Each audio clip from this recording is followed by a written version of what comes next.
Sayın Atatan YouTube kanalımızın izleyenleri, Türkmenistan gündemi haber bültenimize hoş geldiniz. Bültenimizdeki haber başlıkları: Türkmenistan tek Çin ilkesini desteklemekte. Türkmenistan ile Kırgızistan üst düzey ziyaretler organize edecek. Son haberimiz, Aşkabat'ta Afgan ürünleri fuarı düzenlenecek. İlk haberimiz, Türkmenistan tek Çin ilkesini destekliyor. Uluslararası alanda tanınan daimi tarafsızlık statüsüne sahip olan Türkmenistan, dış politikasını uluslararası hukuka sıkı sıkıya bağlı olarak yürütmekte. Türkmenistan Dışişleri Bakanlığı'ndan yapılan açıklamaya göre, Türkmenistan, temel ilkelerinden birinin devletlerin toprak bütünlüğüne saygı olan Birleşmiş Milletler şartına dayanarak tek Çin ilkesini kararlı bir şekilde desteklediğini ve Çin Halk Cumhuriyeti hükümetinin Çin'in tamamını temsil eden tek meşru hükümet olduğunu bir kez daha teyit etmekte. Sıradaki haberimiz, Türkmenistan ile Kırgızistan üst düzey ziyaretler organize edecek. Kırgız Cumhuriyeti'nin Türkmenistan Büyükelçisi Azizbek Madmarov, Türkmenistan Dışişleri Bakan Yardımcısı Serdar Muhammed Durdiyev ile görüştü. Kırgızistan Dışişleri tarafından yapılan açıklamaya göre, görüşmede taraflar, Kırgız-Türkmen ilişkilerinin daha da ilerlemesi ve derinleşmesine ivme kazandıracak üst düzey ziyaretler düzenlemek de dahil olmak üzere kapsamlı işbirliğinin genişletilmesi konularını ele aldı.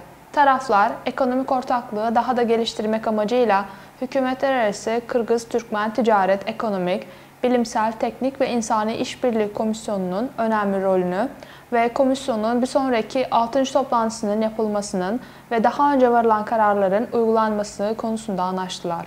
Bununla birlikte enerji, ulaştırma ve lojistik ve aynı zamanda kültür ve insani alanlardaki işbirliği konularına özel önem verildi.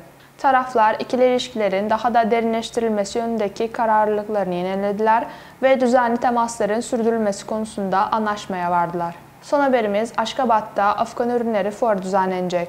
Türkmenistan'ın Afganistan Büyükelçisi Hoca Övezov, Afganistan Sanayi ve Ticaret Bakan Vekili Nuruddin Azizi ile görüştü.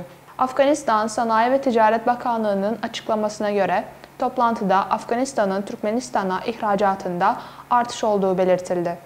Bu kapsamda taraflar iki ülke arasındaki ticaret cirosunun artırılmasına yönelik bir yol haritası üzerinde görüştü. Toplantının gündeminde ayrıca Afgan iş adamlarına vize verilmesi prosedürünün kolaylaştırılması, Aşkabat'ta Afgan ürünleri sergisinin düzenlenmesi, Afganistan ve Türkmenistan iş çevreleri arasında ikili görüşmelerin düzenlenmesi konuları da yer aldı. Ayrıca görüşmede Türkmenistan'ın Afgan mermeri ithalatına olan ilgisi de dile getirildi. Daha önce Afganistan Dışişleri Bakanlığı, Türkmenistan'ın Afganistan ile ticaret hacmini 1 milyar dolara çıkarma niyetini açıklamıştı. Bu, Türkmenistan Dışişleri Bakanı Raşid Meredov ile Afgan mevkidaşı Amirhan Mottaki ve diğer üst düzey yetkililer arasında Aralık 2023'ün sonunda yapılan toplantıda belirtildi. Sayın Atatan YouTube kanalımızın izleyenleri, Türkmenistan ile ilgili Türkçe haberlerimizi atatanturkmenistan.com haber sitemizden takip edebilirsiniz.